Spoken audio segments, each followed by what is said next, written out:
The room had no windows, and that was intentional.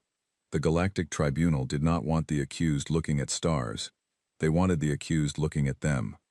There were 9 of them seated behind a curved bench of black stone that rose nearly 3 meters off the floor.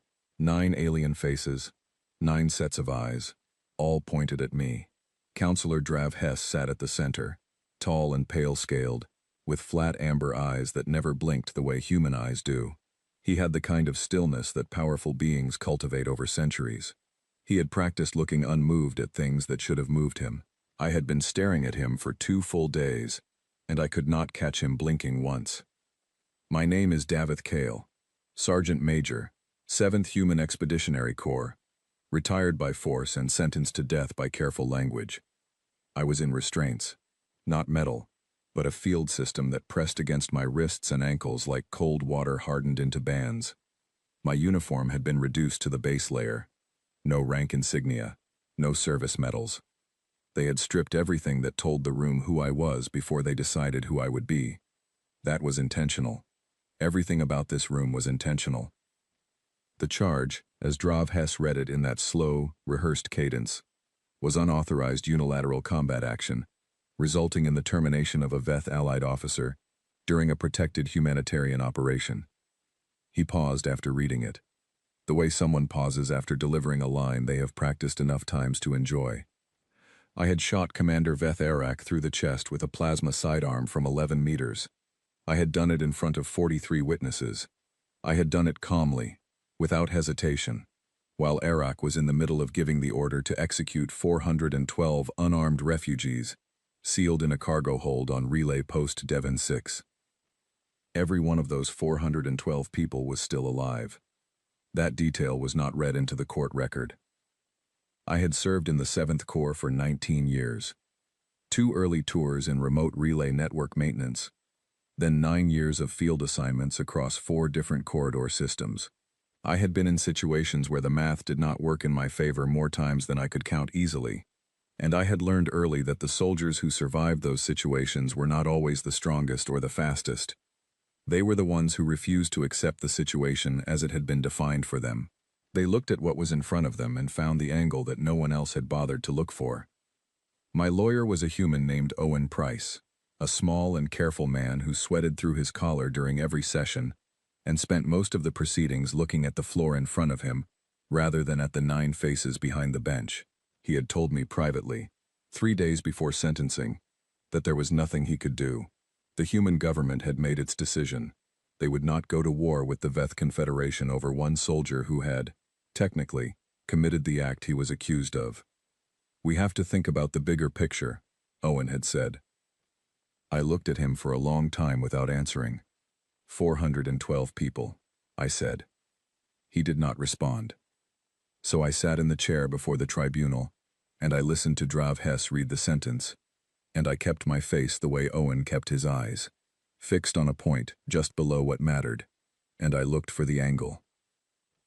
Banishment, not execution, because execution would produce a public reaction among humans that the tribunal could not comfortably manage.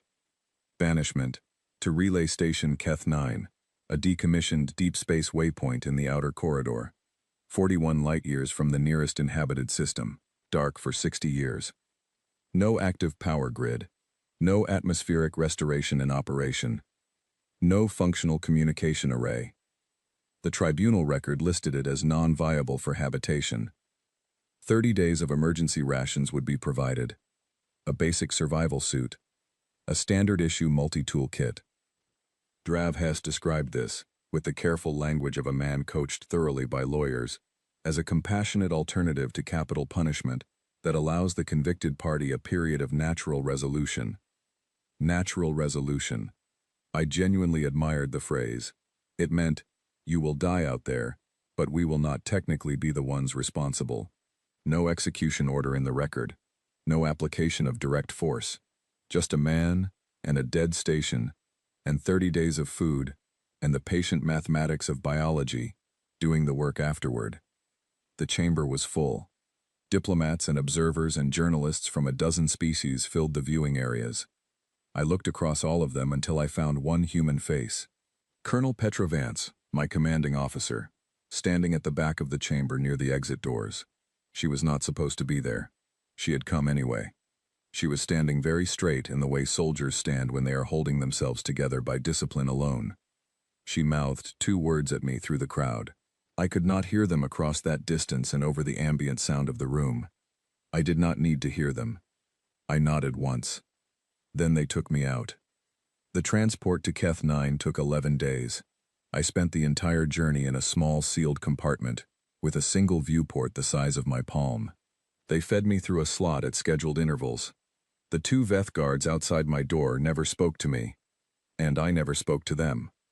I slept more than I had in years. I have learned over a long career that panic is not the enemy. Panic is just energy pointed in the wrong direction. The skill is not suppressing it. The skill is redirecting it towards something that helps you. So I slept and I let my body rest, and I let my mind work quietly in the background, the way a good engine idles without wasting fuel. On the 9th day I started talking to myself. Not because I was losing my grip on things, but because I needed to hear a voice organizing thoughts out loud.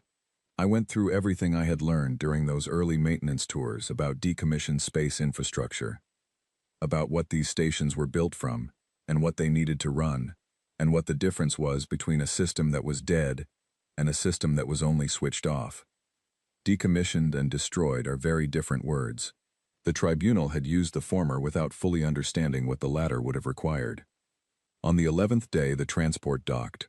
1 guard handed me the crate of rations. The other handed me the multi-tool kit. Neither one looked at me. The airlock cycled. I stepped through into Keth 9. The cold hit first. -14 degrees Celsius, confirmed by the suit sensors, alongside an oxygen reading that was low but technically breathable, if you did not make any sudden demands on your lungs. The emergency lighting ran at a dim orange along the corridor walls, which is the color things go when they are running out of options. But it is also the color of things that are still running. There is an important distinction there. I stood in the airlock threshold with my crate of rations and my multi-tool kit, and let my eyes adjust, and looked at what was in front of me. Corridors, sealed pressure doors at the far end. Utility conduit runs along the ceiling, disappearing into the dark ahead. The bones of something that had been built by the Keth, a civilization of meticulous engineers who had collapsed 3 centuries ago and left their constructions scattered across the outer corridor for other species to find. The Keth were gone. Their stations were not. I stood in the dim orange light for a moment. Then I said, out loud, to the empty station, "All right then, let's see what you've got." I started walking. Relay stations of this era followed a consistent design logic, and I navigated by reading the utility conduit positions on the ceiling, the way you read road signs. It took 40 minutes to reach the reactor core. It was in the lowest level of the station, cold and dark, about the size of a transport truck. The primary fuel cells had fully discharged over 60 years of abandonment. But the containment housing was intact. The shielding had not cracked. The feed lines were corroded at the surface, but had not been severed anywhere along their length. Cracked and corroded are entirely different problems. One means you are building from zero. The other means you are cleaning and reconnecting. I sat on the floor in front of the reactor core in the orange light, and I looked at it for a long time. Then I opened the multi-tool kit, and I got to work. What I found in the next 7 hours changed the entire calculation. Behind the main reactor housing, through a maintenance panel that required 45 minutes of careful work to open without snapping the tool, I found the station's engineering log, physical format, ceramic-encoded data plates, the kind the Keth used for permanent documentation, because ceramic encoding lasts 10,000 years in vacuum, and they understood that permanence mattered. Every system on the station was documented, every repair procedure, every component specification mapped out in engineering diagrams that did not require language to understand, because engineering diagrams are engineering diagrams regardless of who drew them. I set up camp right there beside the reactor, because it was the most protected point on the station, and because I understood already that I was going to be spending most of my time with it. I ate 1/4 of my daily ration allowance. I set the multi-tools timer to wake me in 4 hours. Before I closed my eyes, I recorded the first voice log on my suit's internal system. Day 1, I said. Life support is running at minimum. Reactor is cold, but the housing is intact. Found the engineering documentation. Starting the repair assessment first thing tomorrow. 30 days of rations at full draw. More if I reduce the daily allocation. A pause. If someone finds this and I'm not here to explain it, I did not come out here to die. I came out here because they sent me. There is a difference between those two things, and it matters. I turned off the log. Outside the station, 41 light years from anyone who knew my name, or cared whether I was still breathing, the stars continued their slow and indifferent turn in the dark. The corridor from the chamber to the transport bay was long and white, and absolutely silent. The 2 guards who walked me through it did not speak, and they did not look at me.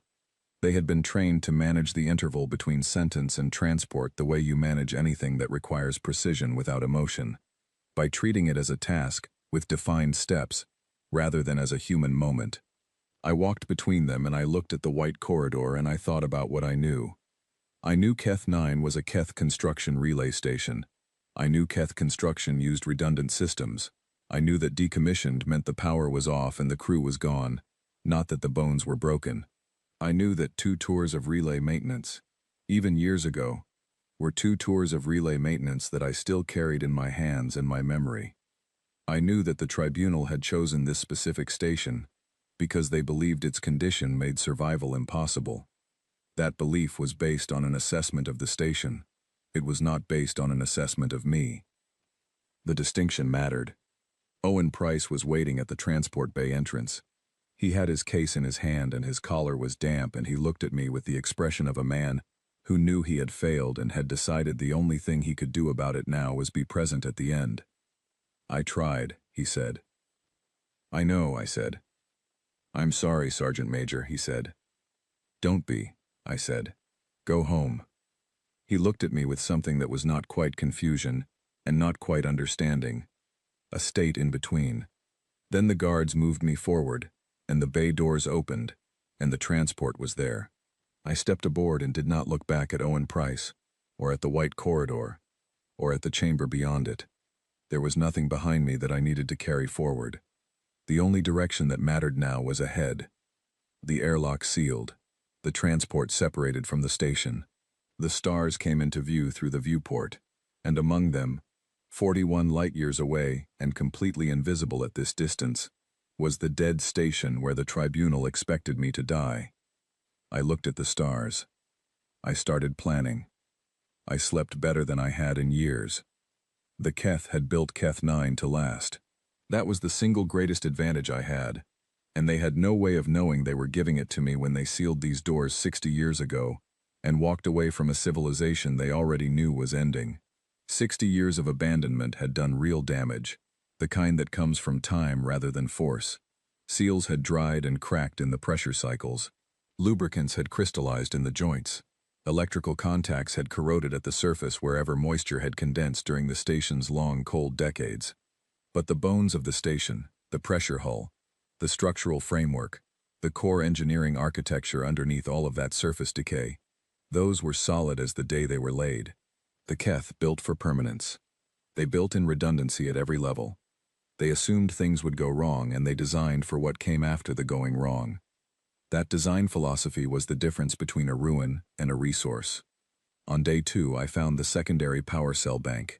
It was behind a wall panel in the engineering corridor, sealed under a ceramic plate that took 3 hours of careful study before I understood how to open it without triggering the safety lockout that would have shorted the cells permanently.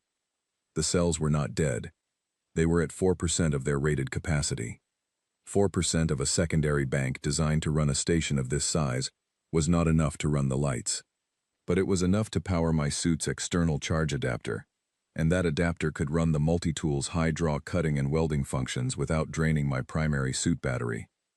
I scratched that calculation on the wall of the engineering corridor in large strokes using a metal fastener pulled from a loose ceiling panel. I wrote it where I would see it every single time I walked past. 4% is not 0. 4% is a start. By day 4, I had the reactor's auxiliary ignition circuit fully mapped from the Keth engineering diagrams.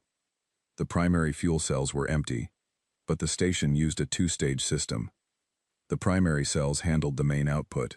The auxiliary circuit was a lower draw emergency loop, running on a different fuel compound, one that could be synthesized from atmospheric trace gases if you had the correct process, enough patience to run the reaction slowly, and a sealed environment to run it in safely. I had all three of those things. The synthesis process took 9 days. I ran it inside my suit's sealed environment, because several of the intermediate compounds in the reaction chain were not anything I wanted to breathe in an enclosed space. I used components pulled from non-critical systems throughout the station, stripping them with the methodical care of someone who understands that every piece wasted is a problem deferred.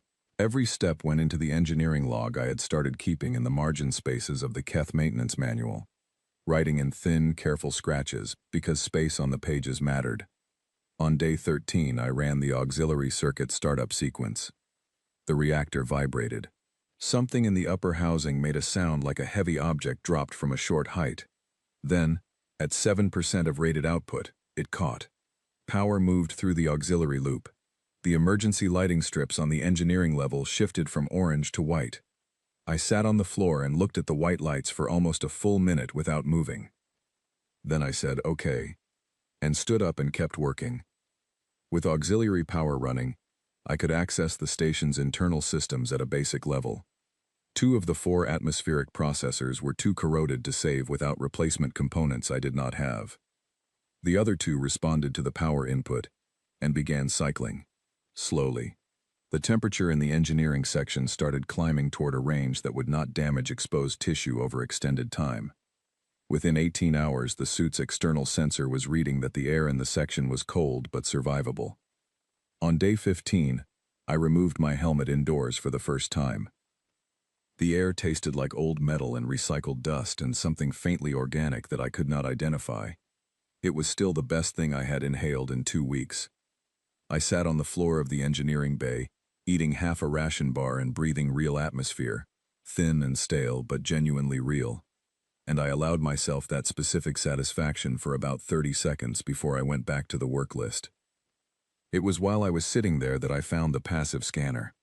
It was not on the station schematics, which meant a Keth engineer had installed it independently during the station's active years, probably someone who had the same instinct I had about wanting to know what was moving nearby. It was tucked behind a panel near the communications room, a small unit about the size of a thick hardcover book, powered by its own isolated trickle-charge battery that had maintained current through 60 years of abandonment, through some design feature I could not fully reverse engineer, but was deeply grateful for. The display was cracked. One receiver array had snapped clean off at the mount, but when I connected it to the auxiliary power loop, the unit turned on. It showed me a sphere of space centered on Keth 9 out to 40 light-years. The display flickered at the edges, but mass signatures were visible. Energy readings. The faint residual traces that objects in space leave on sensitive instruments whether they want to be seen or not. Most of the sphere was empty. But at the very edge of the display, drifting on a slow elliptical trajectory that would bring it within 2 light hours of the station in approximately 19 days, was a mass signature that did not belong to any natural object. Too regular, too consistent in its movement pattern. Old movement, but movement. A ship, or what remained of one. I spent 8 days fixing the scanner. I rebuilt the antenna array from wire pulled out of non-essential conduit runs throughout the station, formed by hand into the configuration I needed. I replaced the cracked display panel with a flat piece of polymer sheeting I had found in a storage locker, shaped it with the thermal cutting edge of the multi-tool, and wired it into the output circuit using copper trace I had extracted from a dead control board with a pair of salvaged probe tips. The new display was cleaner than the original, because the original had been showing me a degraded image of what the instrument was actually capable of. On day 23, with the scanner fully operational and upgraded, I was looking at the drifting object with enough resolution to confirm it was a Thulek-class bulk freighter. Running lights dead, drive emissions completely cold. It had been drifting for years. Whatever had happened to the crew, they were gone, and had been gone for a long time. The ship was going to pass within range of a spacewalk in 4 days. A spacewalk with no thruster pack, because my suit's maneuvering thrusters had been disabled before I was loaded onto the transport. The tribunal was thorough about details that mattered to their calculation. They were less thorough about details that did not fit their imagination of what I might do. On day 24, I found 3 pressurized atmospheric gas canisters in the supply locker. Standard emergency suit refill stock. Each one held enough compressed gas to produce meaningful directional force, if vented through a controlled nozzle with precise timing. I built the nozzle from a pipe fitting, a pressure regulator valve stripped from a broken atmospheric maintenance unit, and a metal bracket I bent by hand against the edge of the reactor housing until it held the right angle. I spent 2 full days in the main corridor practicing valve timing until I could control the output duration with the consistency that the trajectory calculations required. I wrote every number on the wall next to the 4% calculation: trajectory, burn durations, drift correction intervals, contingency burns if the approach went wide. On day 27, I sealed my helmet, walked to the exterior airlock, and stepped out into open space. The silence of open space is a physical thing, in a way that is difficult to describe to anyone who has not felt it. It presses against the suit the way dense atmosphere presses against the skin. A full surface pressure with no sound inside it, except your own breathing, and the faint mechanical hiss of life support cycling. The station fell away behind me as I cleared the airlock threshold, and I made a deliberate choice not to look back at it, because looking back would not help me reach the freighter. I fired the first canister in a 3-second burst exactly as I had practiced. The force was somewhat stronger than the calculation had suggested. I tumbled, corrected with a half-second burn from the second canister, and stabilized. Then I drifted. 12 hours before I needed to reach the freighter or accept that I was going to miss it, exhaust my remaining air, and never find out what was aboard. I used all 12 of those hours. I burned the canisters in short, careful pulses, constantly recalculating against the freighter's drift. 3 times I was certain I had overcorrected on the approach vector. Twice I thought the final distance was going to be just beyond what I could cover. I caught the hull with 40 minutes of air remaining. The freighter's exterior was cold under my hands as I pulled myself along toward the docking ring. I got the cargo bay open with the multi-tool and genuine patience, and floated inside and turned on my helmet light. The beam cut through the silence of the dead ship and fell across the far wall. The fabrication unit was against that wall. Mid-grade, the kind used on independent freighters for in-transit repair work.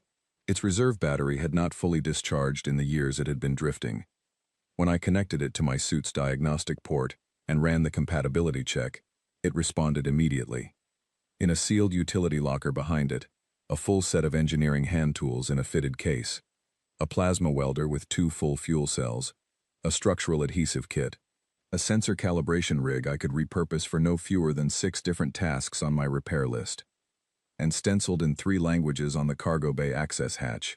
In text I could read from the translation banks I had worked through on the transport. Agricultural seed stock, hydroponic grade, sealed vacuum canisters, 400 units. I floated there in the dark of the dead freighter, with my helmet light holding steady, and I looked at all of it for a long moment. Then I said, out loud, to the empty ship, I am going to live. Not with relief. Not with the dramatic exhale of someone who had been uncertain. With the specific, grounded certainty of a calculation that has finally reached its answer. A statement of observable fact. Getting the cargo back to the station took 4 more days. I could not move the fabrication unit through open space the way I had moved myself. I had to work the freighter's emergency maneuvering system, which had just barely enough reserve power to position the ship within cable distance of Keth 9's secondary docking port. On day 31, 1 day past my official death date, according to the tribunal's ration arithmetic, I pulled the last cargo crate through the docking seal and into the station corridor. I sat down on the floor in my suit and gave myself exactly 60 seconds of doing nothing at all. Then I stood up, unsealed my helmet, breathed my own atmosphere, and started planting seeds. The hydroponic bay went in first, because food is the foundation of everything else. I converted a mid-level storage room, sealed the draft gaps with fabricated strips, ran heating conduits from the auxiliary reactor circuit along the ceiling and walls, and built grow racks from structural tubing I fabricated to the specifications printed on the seed canisters. I planted the first seeds on day 38. The atmospheric processors came next. With the plasma welder, I could fabricate replacement components for the 2 dead units from raw mineral ore in the freighter's cargo stock. Working from the Keth engineering diagrams that I had studied long enough by then to read the notation even without being able to read the words. Both processors were running within 2 weeks of sustained fabrication work. By day 52, the station was warm enough throughout the engineering and mid-levels that I could walk the full route from the docking section to the reactor bay in a base layer uniform without a suit, and not feel the cold working its way through me. The lights ran clean and steady on the expanding power grid. The air was clear. My workshop was organized with tools on a fabricated rack, and components sorted into labeled containers that I had made from cut sections of the polymer sheeting. I had a home. Not the one I would have chosen, and not the one I deserved by any measure I would have applied before the tribunal's sentencing, but something built by my own hands, piece by piece, in a place that had been specifically selected for its ability to end me. That distinction matters more than it might seem to someone who has never had to make it. On day 61, I repaired the long-range receiver. The transmitter component was beyond recovery without a part I did not have, and could not fabricate. But the receiver responded and came online. I could hear the corridor. I could not speak into it yet. I began monitoring traffic. This was the detail the tribunal had not considered when they chose Keth 9. They had chosen it for isolation, for the distance, for the certainty that nothing out there would help me. What they had not thought through was why the Keth had built a relay station at that precise location. The Keth did not build infrastructure randomly. They built at gravitational corridor intersections, points where the natural geometry of local star systems created pathways that reduced travel time and fuel consumption significantly. Keth 9 sat at one of those intersections. The corridor running through Keth 9's space was not on any current tribunal navigation chart, because the tribunal maintained control over which routes were publicly known, and this one they had apparently preferred to keep quiet. But the corridor was there regardless, and ships were using it. Independent haulers, unregistered transports, the kind of traffic that moves through unmapped routes, precisely because those routes avoid checkpoints and official scrutiny, and the questions that come with both. Nobody was transmitting openly, but passive sensors do not need open transmission to build a picture. Mass signatures, drive emissions, gravitational displacement readings, all of it accumulated into a record that I began logging and cross-referencing against the knowledge I had and adding to every day. Keth 9 was on a busy road. Everyone who used it believed the road had no stops. On day 85, my first plants produced food, a leafy green variety. Nothing remarkable in any kitchen anywhere in the galaxy.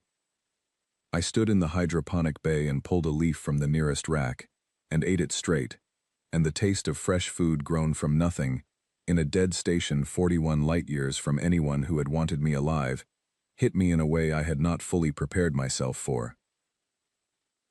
I added a second rack that afternoon.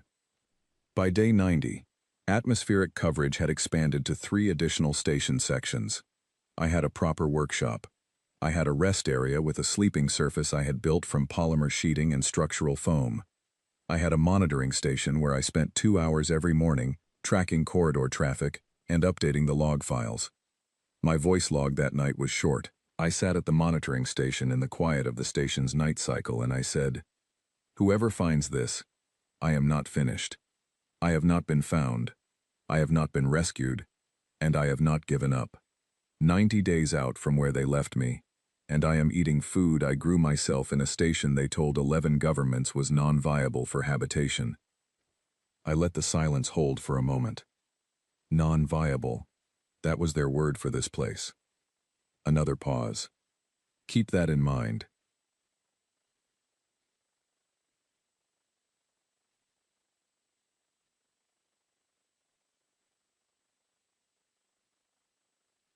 The weeks after day 90 moved with the specific productive rhythm of sustained work that has found its shape. I was building with intention, with a plan that grew more detailed as each piece I completed revealed what the next piece needed to be. The fabrication unit hummed steadily in the workshop. The corridor traffic log filled with new entries every morning. The hydroponic bay expanded to 5 racks and then 6. I fixed the long-range transmitter component problem on day 109. I found the answer not in the station inventory, but in the freighter's own navigation system, which used a different but compatible amplifier crystal type that I could adapt to the station's transmitter housing. With 2 days of careful machining work, using the multi-tool's finest cutting settings, and a fabricated mounting bracket. When the transmitter came online and I keyed my first transmission into the corridor, I sat for a moment before speaking and thought about what the first words from this station in 60 years should be. I keyed the standard navigation identification signal that any ship system would recognize automatically and gave the station a name. Keth's Wake. I had taken it from the Keth engineering log. The engineers who last worked here had written a phrase at the end of their final maintenance record, written it the day they sealed the doors and walked away from a civilization they already knew was dying around them. I had spent enough time with the language by then to understand the translation. What remains after a civilization has passed. They had meant it about themselves, about the Keth civilization that was ending while they wrote. I took it anyway. From a different angle, it described something accurate about this specific station and the specific person who had been sent to it. The first ships that docked after I began transmitting were cautious. They came in slowly, queried the station identification repeatedly, asked careful questions over the channel before they would commit to an approach. They were not used to stops on this corridor. They did not fully trust a stop that had not been there before. But they came, because a refueling stop 41 light-years from the nearest alternative is a refueling stop regardless of whether you are entirely certain you trust it, and the alternative is drifting. I kept the voice logs going every day, not because I believed anyone was listening, because the discipline of organizing each day into a clear summary kept my thinking sharp and my sense of time intact. Isolation distorts your relationship with time if you let it. I did not let it. It was the vibration through the floor that told me first. A low metallic resonance moving up through the hull and into the soles of my boots while I was working at the fabrication bench on day 184. Not an alarm, because the proximity alert system was still on my repair list and had not yet moved near the top of it. Just the physical fact of something large connecting with the exterior of the station at a docking port. Someone was docking without permission and without prior communication. I moved to the monitoring station and pulled up the camera feed I had restored weeks earlier using lens assemblies salvaged from the dead freighter's own external cameras. The image was grainy but clear enough. 3 figures in environmental suits were cutting through the secondary docking port seal with a commercial plasma cutter. Their ship was compact and heavily modified, with aftermarket hull plating bolted directly over what had originally been a Thulek light hauler frame. No visible registration markings on any surface I could see. Scavengers. Their drive signature had been on the passive array for 6 hours before they arrived, which was long enough for me to run a species identification from the engine configuration in the tribunal database files I had acquired through the freighter's navigation system. Almost certainly Thulek. The Thulek were not soldiers, and they were not tribunal agents. They were opportunists, a small and quick species with large flat ears and eyes built for low-light environments, who made their living by detecting power signatures in places that were supposed to be dead, and stripping whatever was worth taking before anyone could stop them. I had 6 months of built infrastructure inside this station. The hydroponic bay that was feeding me. The atmospheric processors keeping me breathing. The workshop where every tool was exactly where I had put it. The monitoring station that was my window on a 100 light-year corridor of space. I was not going to allow any of it to be touched. I also had 6 months of knowing every corner of Keth 9, the way you only know a space, when you have crawled through every duct and opened every panel, and rebuilt every system by hand in the dark. I knew where sound traveled through the hull, and where the thick sections absorbed it. I knew which pressure controls on the main board could isolate sections independently. I knew which lighting breakers I could pull without affecting life support or atmospheric cycling. I knew the station the way a person knows a place they built themselves. The 3 figures cut through the docking seal and stepped inside. I turned off the lights in the docking corridor. Through the internal microphone network I had wired into the monitoring station from speaker units salvaged throughout the station, I could hear them clearly. Short, sharp vocalizations in Thulek dialect. I had spent 3 months working through the translation database from the freighter, studying every language those banks contained. Because in a corridor full of ships from a dozen different species, knowing what people were saying when they thought no one was listening was worth more than almost any other form of intelligence. Power is active, the first one said. Stronger than the scan suggested. Recent work, the second one said. Look at these conduit runs. These are new installation. A pause. Movement sounds. Then the third one said, in a quieter register, someone is here. I opened the intercom channel to the docking section and let the static sit on the line for 5 deliberate seconds, long enough for all 3 of them to register that the intercom was active, that someone was on the other end and had chosen silence as their first communication. Then I moved. Not toward them directly. I moved through the maintenance corridors running parallel to the main passageways, along the interior path I had mapped thoroughly in my second week on the station, and I got ahead of them. I positioned myself in the maintenance shaft above the utility hub junction, the choke point I had identified months ago as the best single control position on that level. When the 3 figures came through the junction below me, I vented the section behind them through the pressure management system. Not dangerously. Just enough differential to trigger the automatic safety lockout on the section doors. The sound of heavy pressure doors sealing in complete darkness behind 3 people who thought they were alone, exploring a dead station, is a very significant sound.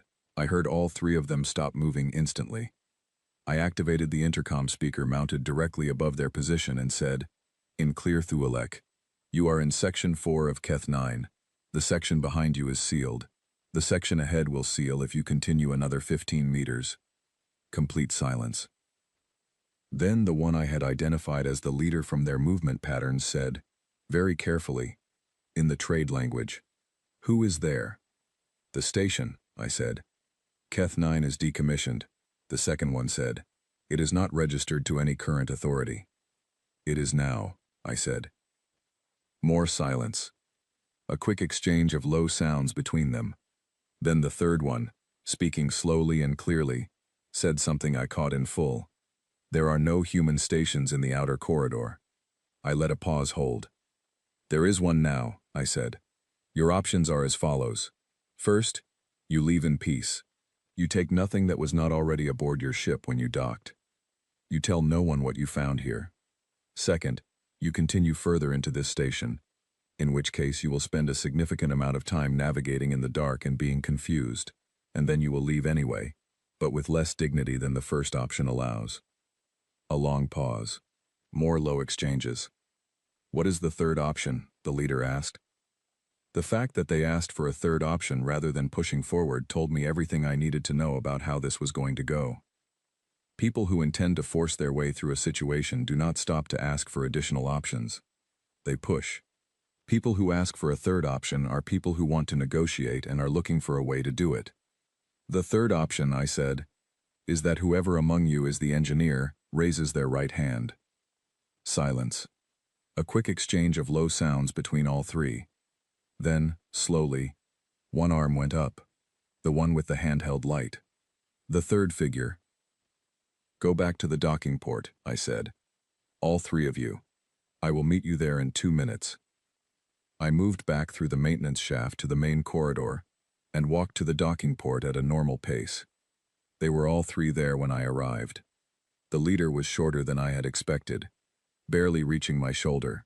The second one wore a commercial salvage harness over their environmental suit, the kind with attachment points for cutting tools and collection bags. The third one, the engineer, was the smallest of the 3, with large pale eyes that were fixed on me with an expression that contained no aggression and a very large amount of calculation. They looked at me the way people look at something that does not match the mental image they had prepared. You are human, the leader said. I am, I said. Alone? Does the answer change your plans? The leader looked at the second one. The second one looked at the conduit work running along the docking corridor ceiling, clean and precisely spaced, with professional cable management, that had clearly been installed recently. The third one was still looking at me. "How long have you been here?" the third one said. "6 months," I said. She turned and looked back down the corridor behind her, at the steady lighting, at the atmospheric vent covers I had fabricated to exact tolerances, at the cable management on the secondary power feeds. She was reading all of it the way an engineer reads a space, noting quality and method, and the specific decisions that went into every visible junction.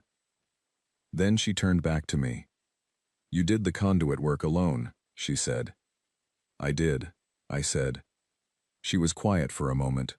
Then she said, not to either of her companions but simply to the general air in front of her, "That is not possible." "And yet," I said. The leader made a decision. I could watch it complete in their expression, the specific shift of a calculation reaching a conclusion. They said to the other two in quick Thulek, "We leave." Then to me, in the trade language, "We will not speak of this." "I appreciate that," I said. They began moving back toward their ship. The engineer was the last one through. She stopped at the threshold of the docking seal, her hand on the frame, and looked back at me one more time. Those large, pale eyes were doing something careful and specific. "I have been to 43 stations in the outer corridor," she said. 6 years of salvage work. I have never seen a station brought back from this condition. Not by a full crew. Not by anyone. I said nothing. "Your secondary atmospheric processor," she said. "The unit in the mid-level port section. The intake seal on Unit 2 is going to fail within 2 weeks. You can see the stress pattern in the housing material if you know what to look for. You will need a replacement gasket of a specific diameter that your fabrication equipment cannot produce to the necessary precision." I looked at her. She held the look without flinching. "I have one in my kit," she said. "Standard salvage stock. I carry Keth series gaskets because these stations are common in the outer corridor, and someone always needs one." "What do you want for it?" I asked. She glanced back at her two companions, who had boarded their ship and were visible through the docking seal, waiting at the inner airlock. Then she turned back to me. "I want to see the rest of it," she said. "All of what you have built here." Her name was Skitek.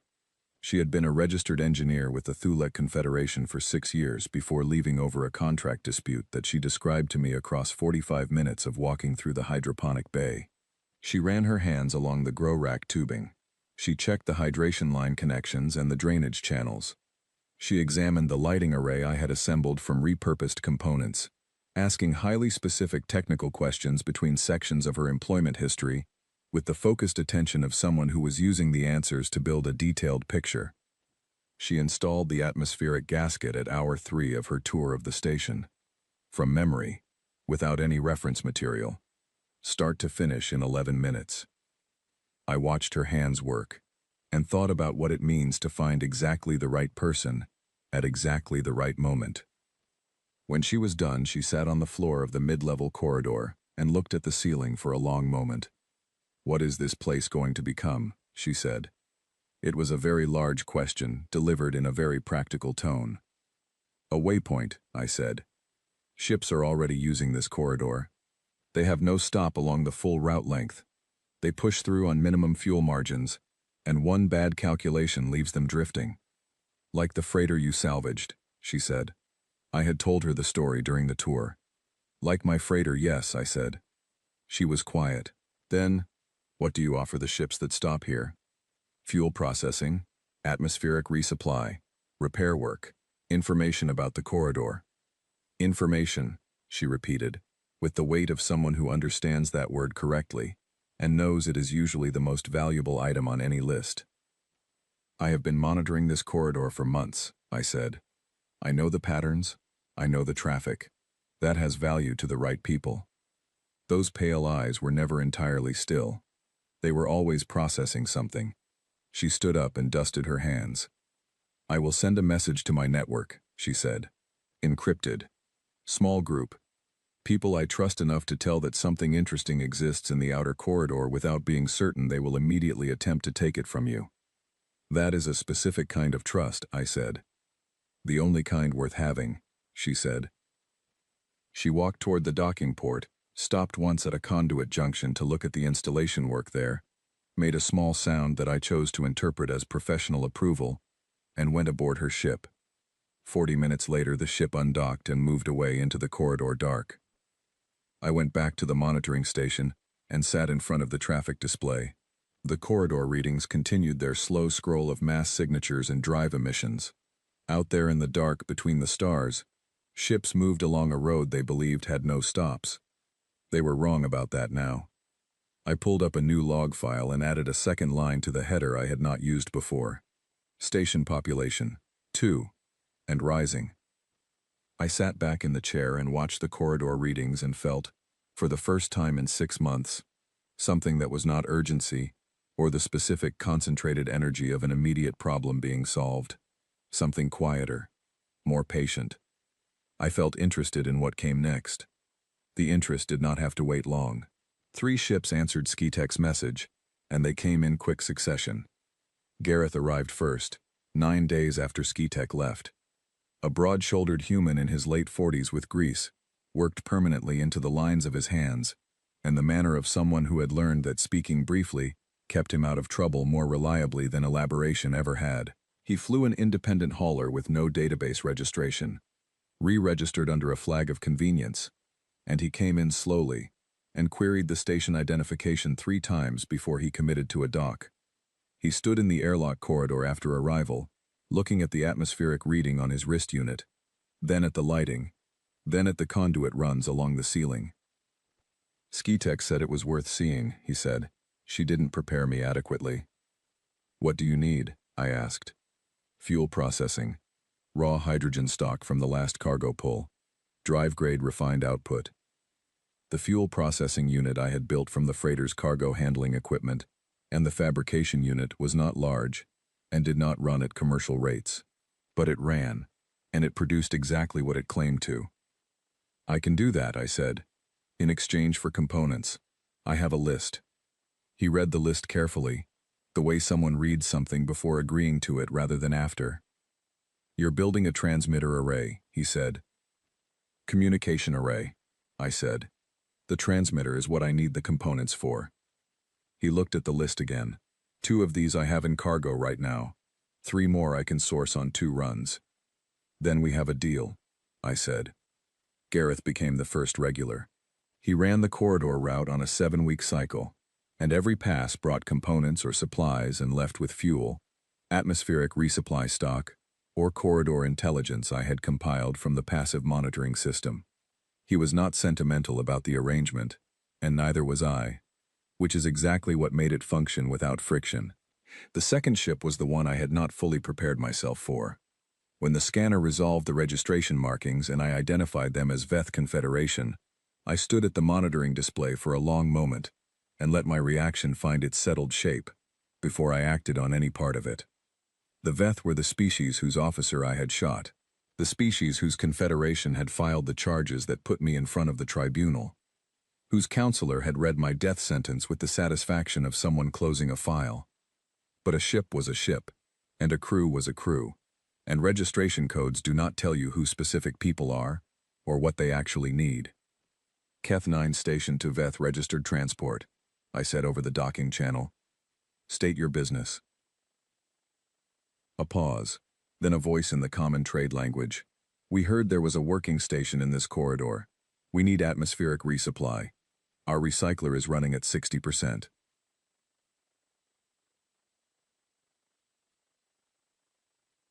A recycler at 60% in the outer corridor is not yet an emergency. In 3 weeks it would be.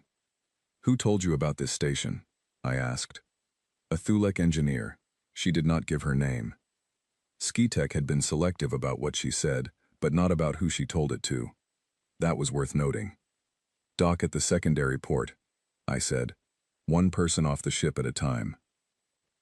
The pilot who stepped off was young by Veth standards, thin-boned even for his people, which runs narrow as a species, the flat wide eyes and gray-tone scaling of his kind, but his posture was the posture of someone who had learned through experience that being conspicuous carries costs. His name was Edrin. He had left Veth Confederation service 11 months earlier, citing what he described simply as a difference of fundamental perspective. He did not elaborate, and I chose not to press. He paid for the atmospheric resupply with navigation data, an updated tribunal chart package including outer corridor mapping revisions that had not been publicly distributed. He transferred it to my systems while I ran the charge to his recycler.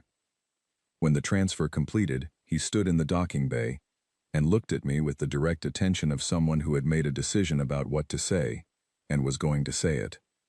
"You are the human from the Devon 6 incident," he said. "Yes," I said. He nodded once. Commander Arak was my direct superior officer for 2 years, before Devon 6. I waited. "He was as the record describes him," Edrin said. "The incident on Devon 6 was not the first time he gave an order of that category." He met my eyes. Directness is directness in any face, regardless of the species behind it. "I wanted you to know," he said, "that among the Veth who knew him personally, the opinion of what you did is not uniform."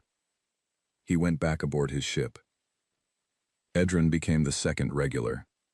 He brought his co-pilot Kale on his third visit and asked if there was work available in exchange for docking rights and supply shares. I said yes. They had engineering training and strong systems knowledge, and they were reliable. They moved aboard permanently on their 5th visit. The third response to Skitek's message came 6 weeks after the other two. It was not so much a ship as a modified habitat unit someone had attached a drive system to. The kind of vessel built by people who need to move and have determination instead of resources. It carried 7 passengers, 5 adults and 2 children. They were human. They had been living on a colony station 3 corridors over that the tribunal had classified as an inactive resettlement zone and stopped supplying 2 years prior. A rumor had reached them, passed through 3 separate sources over several months, about a human in the outer corridor running a dead station alone, fragmented and distorted by the time it arrived, but with a core specific enough to follow. Their leader, Adele, stepped off the habitat unit with both children holding her hands and looked at the docking bay with the measured, careful expression of someone who has been disappointed enough times to protect herself from hope until she has clear reason to stop. She looked at the atmospheric reading on her wrist display. She looked at the lighting. She looked at the conduit work on the ceiling. Then she looked at me. "It's real," she said. "It's real," I said. They stayed. By the end of the 14th month, the crew of Keth's Wake was 11. Skedek managed technical operations and the 2 Veth engineers. I handled strategic monitoring, corridor intelligence, and the negotiations with ships arriving weekly. Adele had expanded the hydroponic section to 8 racks and was feeding the station with surplus for sale to docking crews. The 2 children attended school in the station's secondary conference room, taught in rotation by whoever had time. On day 312, I finished building the communication transmitter. The first signal I sent was a station identification broadcast in standard navigation format. I gave the station its name, Keth's Wake. The corridor heard it for the first time. The road that had no stops had one now, and it was speaking. Gareth told me on his 8th corridor run that the tribunal had become aware of us. He had heard it from a cargo broker 2 systems over, not the specifics, just that there were reports of an unauthorized installation operating in a restricted outer corridor zone. He set down a data chip on the monitoring station console, with the particular care of someone delivering information they know is significant. I had been expecting this for months. It was not a surprise. It was a schedule. "They sent a monitor vessel out 3 weeks ago," Gareth said, holding the cup of ersatz tea that Adele had developed from one of the hydroponic varieties in a way that surprised everyone who tried it the first time. "Long-range scan, came back, filed a report. Don't know the contents." "We will find out," I said. 18 days later, a tribunal-registered investigative tender docked at the primary port under a flag request indicating official business. I watched the single figure who disembarked walk down the docking corridor on the bay camera with the deliberate, measured pace of someone composing their expression before they arrived at their destination. The face, when the camera resolved it clearly, was one I would not have been able to forget if I had tried. Counselor Drav Hess. The same flat amber eyes, the same carefully maintained stillness that powerful people wear like a second layer of skin. He had lost nothing of the deliberate authority he had carried in the tribunal chamber when he read my sentence 14 months ago. He walked through the docking bay of Keth's wake and looked at everything he passed with controlled, careful attention, and his expression as he took all of it in was extraordinarily difficult to read, which told me precisely what that composure was costing him. He had left on this trip expecting to find a barely functional ruin with a half-mad survivor running a desperate salvage operation. He arrived to find steady lighting and clean corridors, and the smell of something green and growing somewhere in the interior, and a communication array whose transmission signal he had picked up 3 light hours out from the station before he had even resolved it visually on his scanner. I walked to the docking bay and met him there. We looked at each other across the bay floor for a moment. "Sergeant Major Kale," he said. "Counselor Drav Hess," I said. His vessel had no escort. An official tribunal inspection mission would have required escort by protocol, a minimum of 2 flanking ships. The flag request he had filed on docking was in a category I had learned from Edrin's navigation package, was reserved for quiet preliminary assessments that the tribunal preferred to keep out of the formal record. He had come to see this himself before anyone else could tell him what it was and what it meant. This installation was classified as non-viable for habitation, he said. The classification was incorrect, I said. He looked past me at the corridor behind me. At the door at the far end where I could hear the low sound of Skitek running a diagnostic on the secondary power loop. He looked at the atmospheric reading displayed on the station wall panel. He looked at the lighting that ran clean and unbroken all the way to the far junction. "How long did this take?" he said. 14 months, I said. Silence. A long one. "You were provided 30 days of rations," he said. "Yes," I said. He stood looking at the station for a long moment more. At the thing that should not exist in a place he had personally selected for its inability to support human survival. At all of it. "There is something I would like to show you," I said. I walked him to the monitoring station. I sat him in front of the traffic display and I showed him 14 months of passive corridor monitoring. Every ship, every drive signature, every encrypted transmission pattern cataloged, cross-referenced, and indexed against tribunal databases from Edrin's navigation package, against cargo manifests from ships that had docked, against the accumulated intelligence of more than a year of careful and consistent listening. Several of the ship identifiers were vessels the tribunal officially had on record as operating in completely different sectors of the corridor network. Not near Keth 9, not on this route at all. The official records were wrong about where those ships were and what they were doing. Several others were carrying cargo for which the tribunal had active interdiction orders that had apparently never been executed because the tribunal did not know where those ships were moving. And one registration in the manifest records belonged to a ship owned through a corporate structure, 2 holding companies deep, by a sitting member of the Galactic Tribunal. Drav Hess sat very still and looked at the display. I sat beside him, and let the silence do the work that silence does when it is allowed to hold long enough. "What do you want?" he said. His voice was exactly as level as it had been in the sentencing chamber. He was very good at that. "3 things," I said. "Keth's Wake is formally recognized as sovereign neutral territory under independent administration.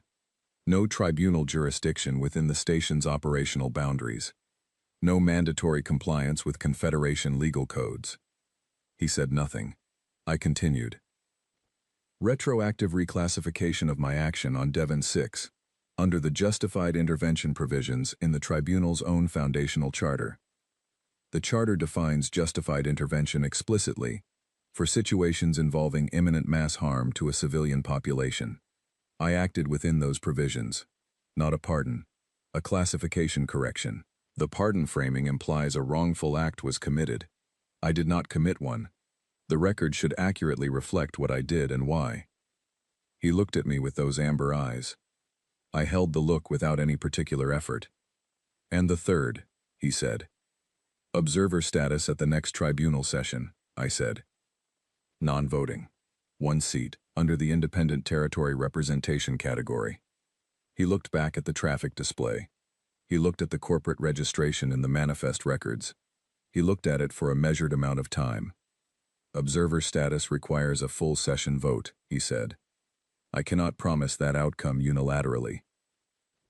Then promise that you will not oppose the motion, I said.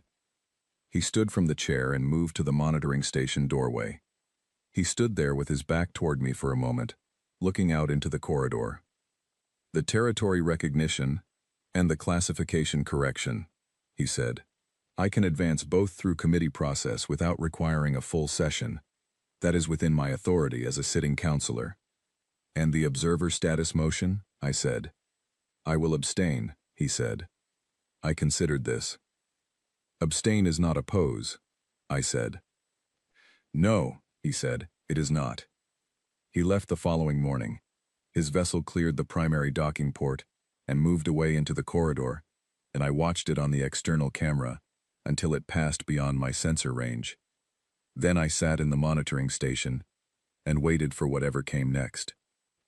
3 days later, a tribunal communique arrived on the communication array. Legal formatting, committee authority designation. It classified Keth's Wake as provisional autonomous territory with annual review requirements. It reclassified the Devon 6 action under justified intervention provisions of the foundational charter. The final paragraph noted that a motion for observer status representation from independent outer corridor territories had been submitted to the tribunal session calendar. I printed it on polymer sheeting and pinned it to the monitoring station wall next to the calculation I had scratched on day 2. 4% is not 0. 4% is a start. Ski-Tech came in and read the communique over my shoulder. She read it twice, the way she read everything that mattered. Provisional, she said. What does that mean practically? It means they want the ability to reverse it if the political situation changes in their favor, I said. She looked at me. Will they try? I thought about Drav Hess in the docking bay, about the specific quality of stillness in his expression as he stood looking at 14 months of corridor intelligence that had not existed in any tribunal record, and that contained information no one in the tribunal chamber had known was being gathered, about what that stillness had been covering. No, I said, they will not. Ski-Tech made the sound that was not entirely agreement and not entirely skepticism, and went back to her calibration work. The station kept growing. Adele expanded the hydroponic section to 10 racks and began selling fresh food to every ship that docked, which was the first time Keth's Wake generated anything that could be called revenue, in the conventional sense. Edrin and Kale completed a full rebuild of the station's primary communication array that extended our transmission range by a factor of 3. Gareth brought 2 more human passengers on his 9th run, a married couple named Peter and Fiona, who had been living aboard his ship for 2 runs already, because they had no fixed address and no particular destination, and who looked at the school Adele ran in the conference room, and at the hydroponic bay, and at the quiet, steady rhythm of the station, and asked if there was anything they could contribute. Peter had 15 years of mechanical experience from working transit stations in the inner corridor before a tribunal regulatory change put his employer out of business. Fiona had been an agricultural technician. The school got a second permanent teacher. The hydroponic section got an expert, who immediately identified 3 yield improvements that Adele had not considered. The population of Keth's Wake reached 15. I was in the workshop on day 406 when the secondary alert system, which I had finally finished installing and calibrating the week before, signaled an inbound vessel on an approach vector that did not match the standard docking request protocol. Not aggressive, just different. I went to the monitoring station and looked at the display. It was a tribunal diplomatic vessel, much larger than Drav Hess had arrived in, larger than any single ship that had docked at Keth's Wake since we began taking traffic. I read the registration and cross-referenced it against the Tribunal Diplomatic Registry in Edrin's data package. Outer Corridor Administrative Division. Veth Confederation Delegation Component. Human Homeworld Diplomatic Mission. All 3. 1 ship each. A full delegation.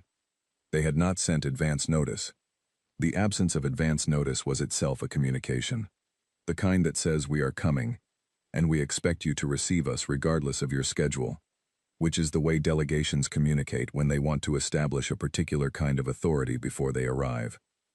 I was not particularly interested in them establishing that kind of authority before they arrived.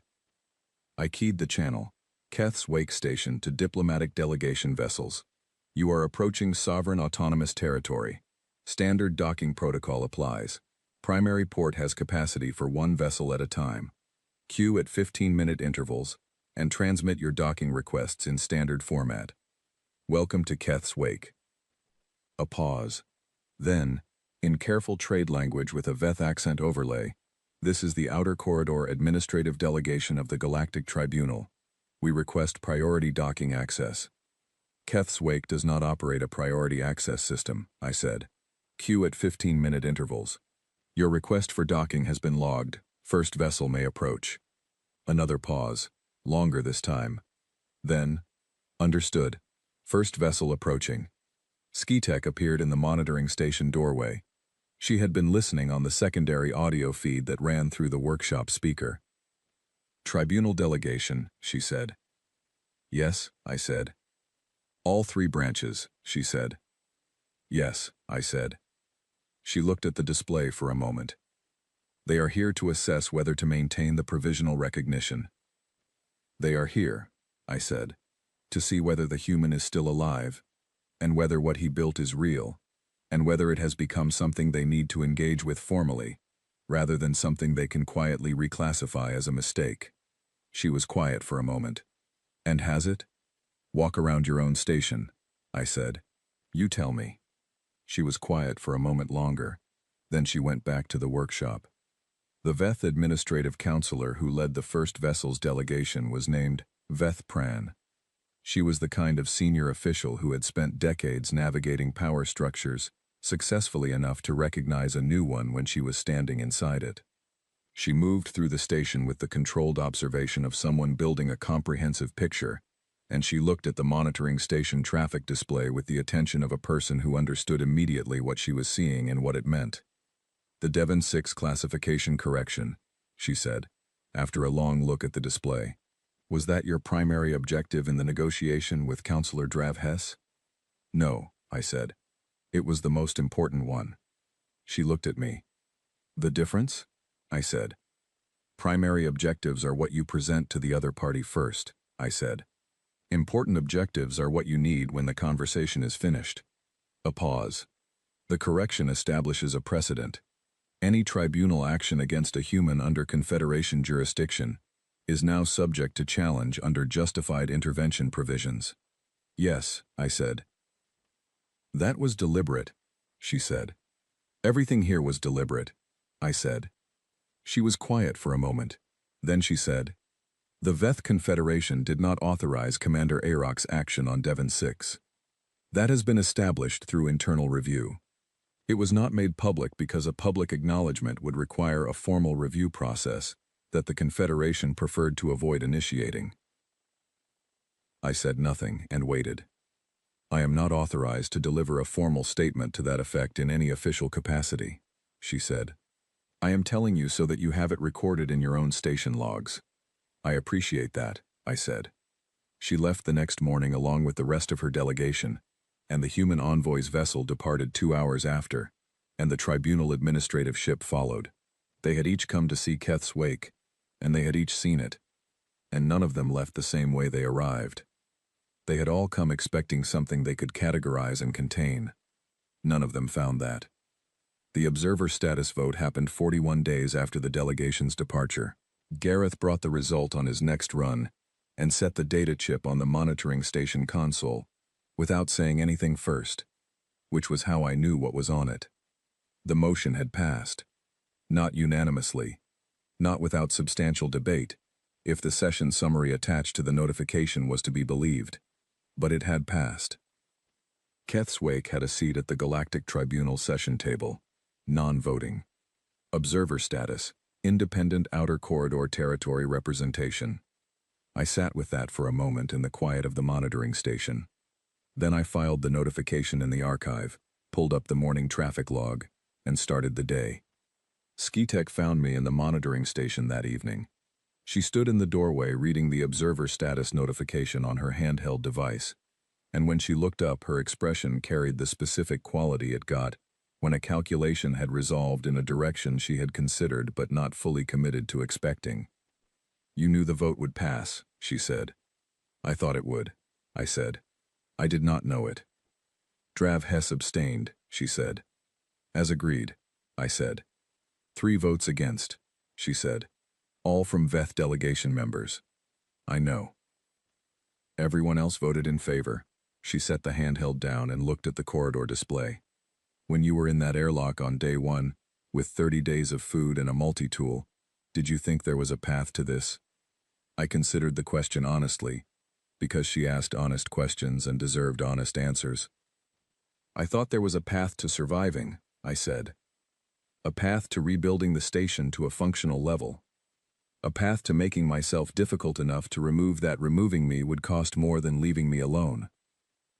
Those 3 things together pointed in a general direction. I could not see the specific shape of what was at the end of it. "But you knew there was something at the end of it," she said. "I knew there would be, if the work was done correctly," I said. "Work done correctly always produces something. What it produces depends on the direction. I chose the direction carefully." She was quiet for a long moment. The corridor traffic scrolled across the display between us. Somewhere in the station's midsection, I could hear Peter running a component check on one of the atmospheric maintenance units, the regular metallic sound of competent people doing necessary work. "The tribunal is going to continue watching this station," she said. "The observer status gives us visibility in their processes. It also gives them visibility in ours." "Yes," I said. "You are not concerned about that," she said. It was not a question. "We are not doing anything that requires concealment," I said. "We are running a waypoint station in a corridor that needed one. We are housing people who needed housing. We are refueling ships that needed fuel. The tribunal's visibility into those activities is not a vulnerability. It is an advertisement." She made the sound that was not entirely agreement and not entirely skepticism, which had come to mean, in my experience of her, that she found the logic sound and found the confidence behind it either impressive or slightly concerning, and had not yet decided which. She went back to the workshop. The weeks after the observer status notification passed, with the same productive rhythm as the months before them. The distinction between having the status and not having it was less dramatic in daily terms than I had expected. Ships docked and departed. The fuel processing unit ran its cycles. Adele's hydroponic section continued its quiet, green, steady output. The 2 children who had arrived with Adele's group 18 months ago had been joined by a third, born aboard the station, which made Keth's Wake the birthplace of exactly 1 person so far, a detail that Adele pointed out with the specific satisfaction of someone who understands what it means for a place to have a birth as part of its record. Neil, the former tribunal administrative worker, spent 3 weeks studying the observer status provisions and the foundational charter sections that underpinned the Devon 6 classification correction, and produced a written analysis that identified 7 additional precedent implications I had not yet explored. I read it twice. I added 2 of the 7 to an active list. The other 5 went into a longer-term file. Neil was good at this kind of work. He was also, I noticed, quietly and consistently happy, in a way that he had not appeared to be in the early weeks after his arrival. He mentioned once, almost in passing, that he had not slept soundly in several years while working for the tribunal, and that he was sleeping well now. I did not say anything about this. It did not need to be said. The monitoring system logged the approach of the diplomatic delegation 3 days before they arrived. 6 vessels, identified from the registration codes in Edron's navigation data package, as belonging to 3 separate tribunal-adjacent delegations. I notified the crew at the morning meeting and told them to continue all operations on standard schedule, because the best thing we could do when important visitors were coming was to be exactly what we were, doing exactly what we did, which was run a station competently and without drama. Skitek asked if she should prepare any specific materials for the visit. I said no. "They can see what we have," I said. Prepared materials would suggest we are trying to present something different from what we have. We are not. What we have is the presentation. She nodded once, which meant she agreed, and found the reasoning sound, and had nothing to add to it. We were ready when the first vessel docked, not because we had done anything differently to prepare, because we had been ready since the day I filed the provisional recognition notification next to the Day 2 calculation, and went back to work. 2 years after the tribunal sentenced me to die in the outer corridor, they sent a full diplomatic delegation to Keth's wake. They called it a courtesy visit in the official communiqué. I recognized it for what it actually was. They came to confirm with their own eyes that the human was still there, that Keth's wake was genuinely real and genuinely operating, and not going to quietly disappear from the corridor's traffic logs the way they might have hoped in the months after the provisional recognition. It was not going to disappear. Every month that passed added another layer to what we had built. Another ship that had docked. Another person who knew this station existed, and that it worked, and that it was not going anywhere. The delegation was larger than anything that had docked at Keth's wake before. 6 vessels, arriving in sequence over 2 days and filling every port we had with overflow ships, holding in approach formation while they waited. A full diplomatic party that included trade representatives from 3 Confederation members, a tribunal cartographer who kept looking at the corridor monitoring display with an expression that suggested she was doing significant mental revision of her professional assumptions, and in the 3rd vessel that docked, a young human woman in a formal diplomatic uniform who stepped off the ship and introduced herself as Claire Nolan, envoy from the human homeworld, with a handshake that was slightly more firm than necessary, in the way of someone who has been briefed to project confidence, and is executing the briefing carefully. She was the first official human contact I had received in 2 full years. Claire had been prepared thoroughly.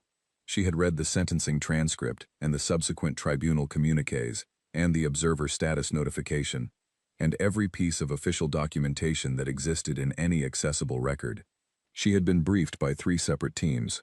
She had studied Keth 9's original tribunal designation and the technical specifications that supported the non-viable classification. The briefings had not prepared her for the station itself. She stopped in the docking bay after stepping off her ship and looked around with the specific expression that I had come to recognize on everyone who arrived at Keth's wake for the first time. The expression of someone recalibrating urgently between what they had prepared to find and what was actually in front of them. "I was told to expect a survival operation," she said. "This stopped being a survival operation some time ago," I said.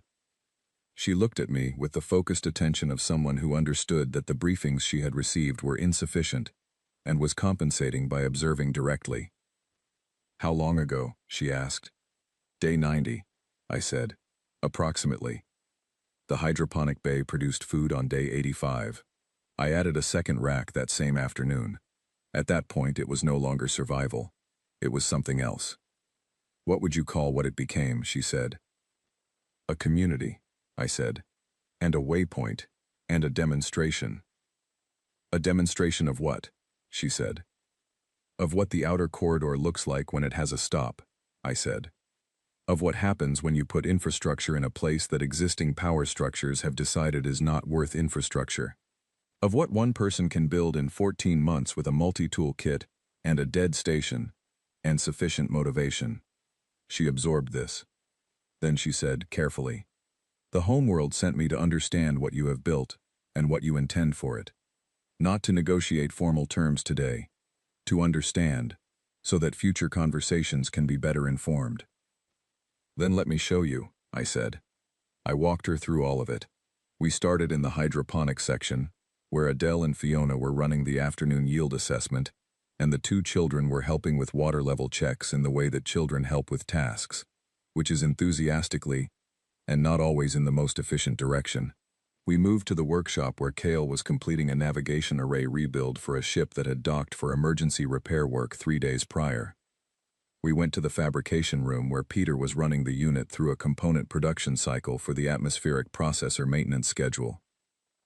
We finished in the monitoring station where the corridor traffic display showed its quiet, constant pulse. Claire stood in front of the traffic display for a long time. "The corridor volume," she said. "The official charts don't show this route. No, I said. But you have records going back over a year. Day 23, I said. That was when I got the passive scanner operational enough to begin reliable logging. She looked at the patterns on the display, at the regularity of the traffic, at what a year and more of accumulated monitoring revealed about a route that had been busy long before anyone who kept official records knew it existed. This is significant intelligence, she said.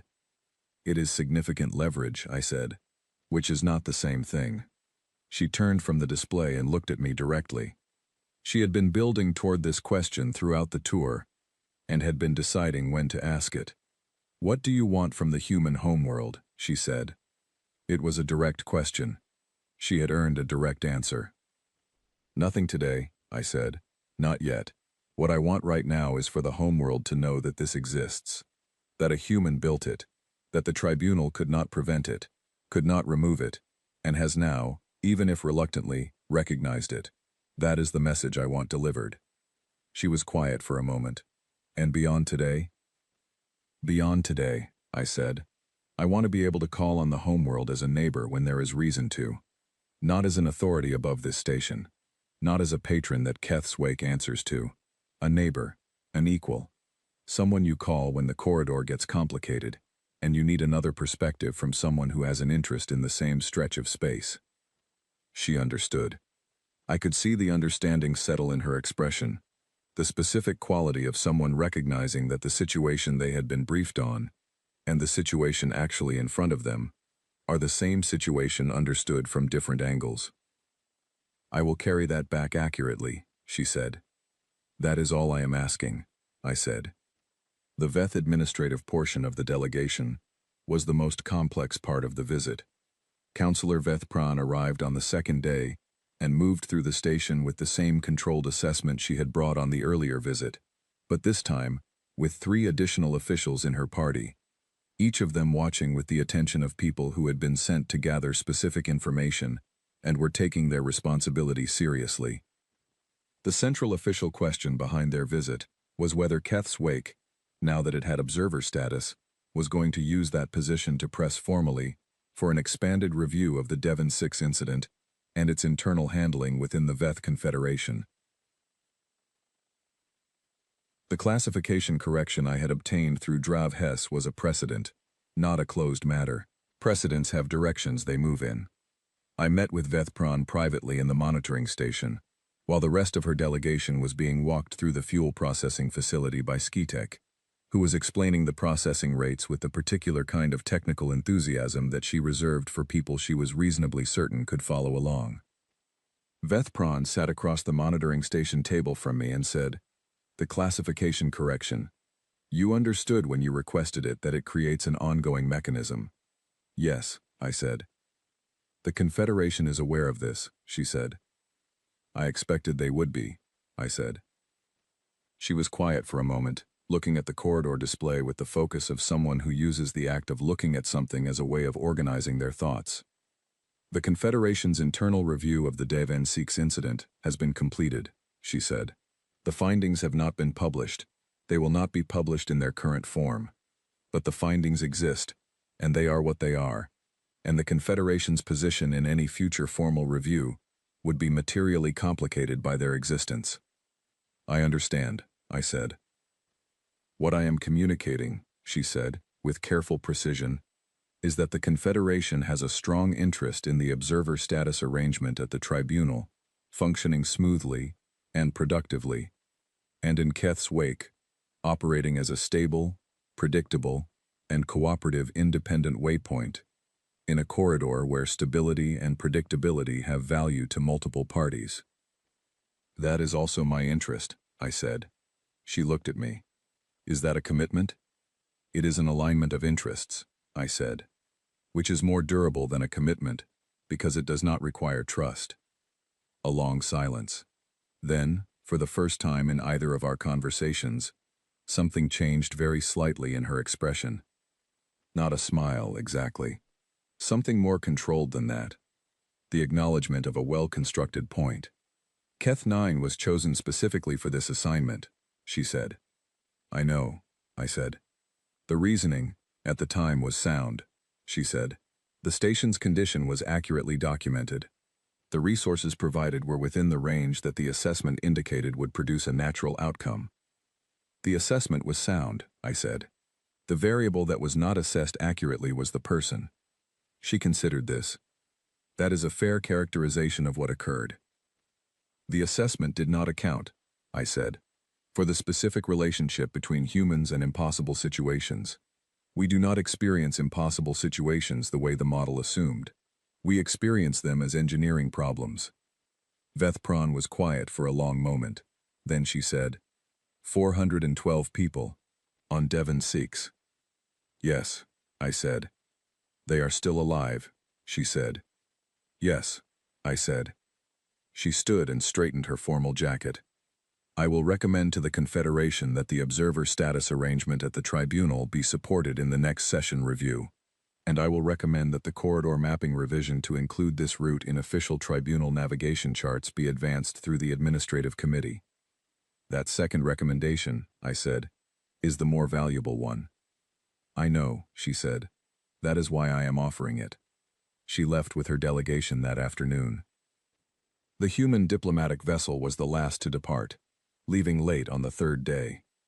Claire Nolan stood at the airlock threshold before boarding and looked back at the station one more time, the way people look at something they are trying to fix accurately in memory. One question I did not ask during the tour, she said. Go ahead, I said. Day 1, she said. When you stepped through the airlock into a dead station with 30 days of rations and a multi-tool kit, what did you think was going to happen? I had thought about this question in various forms many times over the past 2 years. I had an honest answer. I thought I was going to work, I said. I did not know the specific shape it would take. I could not have. But I knew that the work was going to matter if I pointed it correctly. That is the thing about work done in the right direction. It accumulates. Each piece creates the conditions for the next piece. You do not need to see the final shape at the beginning. You need to be able to see the next piece from where you are standing. She looked at me for a long moment. The tribunal gave you a dead station, she said. They gave me the quietest and most focused 2 years of my life, I said. 41 light years from anyone who could interrupt the work. No distractions. No competing demands. Just the station and the corridor, and whatever I was willing to build. She boarded her ship. It undocked cleanly and moved away into the corridor. I watched it on the external camera until it was out of sensor range.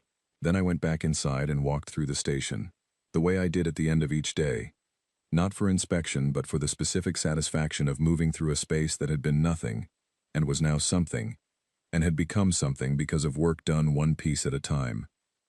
The hydroponic section was quiet in the evening cycle, grow racks standing in their rows with the soft, steady presence of living things.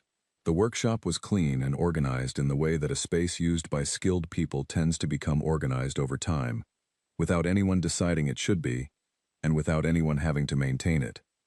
The monitoring station hummed at its regular pace, corridor traffic scrolling across the display. I sat in the monitoring station chair and pulled up the voice log archive. I found the file labeled Day 1 and played it back. My own voice, from 2 years ago, in the cold engineering section of a dead station, with the reactor cold and the air barely breathable, and the orange emergency lighting pressing down on the first words I had spoken into the void. Day 1. Life support at minimum function. Reactor is cold but the housing is intact. Starting repair assessment tomorrow. I closed the file. I opened a new one. Day 738, I said. Keth's Wake holds recognized autonomous territory status with observer representation at the Galactic Tribunal. Crew of 15 permanent residents with 2 more families in transit. Corridor traffic at 32 regular contacts and growing. Hydroponic output sufficient for the station population with surplus commercial capacity.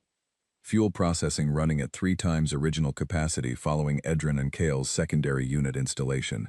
Communication array at full operational range. I paused. The diplomatic delegation has departed.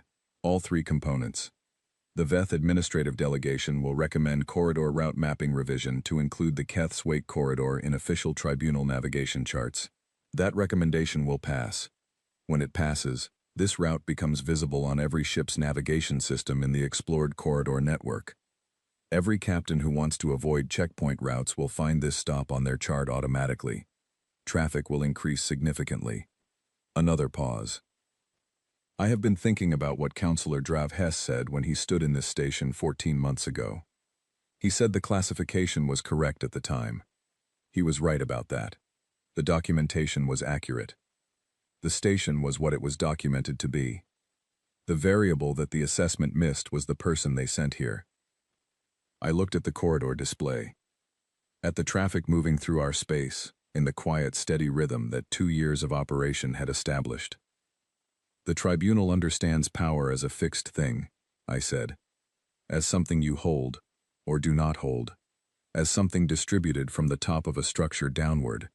What they do not fully account for is what happens when you put someone with sufficient capability and sufficient motivation in a quiet place and give them enough time. Power built from the ground up, from nothing, from a dead station and a multi-tool kit and 30 days of rations, is a different kind of thing than power distributed from above. It does not behave the same way. It does not have the same dependencies. It cannot be withdrawn the same way. I saved the log and filed it. A new contact appeared on the edge of the display. Drive signature I did not recognize from any previous log entry. Unregistered. Heading on an approach course toward our primary docking port at a careful, deliberate speed. The speed of someone who has heard about a place and is approaching it for the first time, and is not entirely certain of what to expect. I had seen that specific approach speed many times. It always meant the same thing. I opened the channel. Unregistered vessel approaching Keth's wake. Please state your business and docking request. Static. Then a voice, tired the way corridor pilots get tired. Rough at the edges, careful in the middle. Heard there was a stop out here, the voice said. Heard it was run by a human. It is, I said. Heard it used to be a dead station, the voice said. It was, I said. The station's automated greeting activated on the secondary channel, the way it activated for every new contact that entered our range. The greeting I had written on day 90, and never changed, because it remained accurate.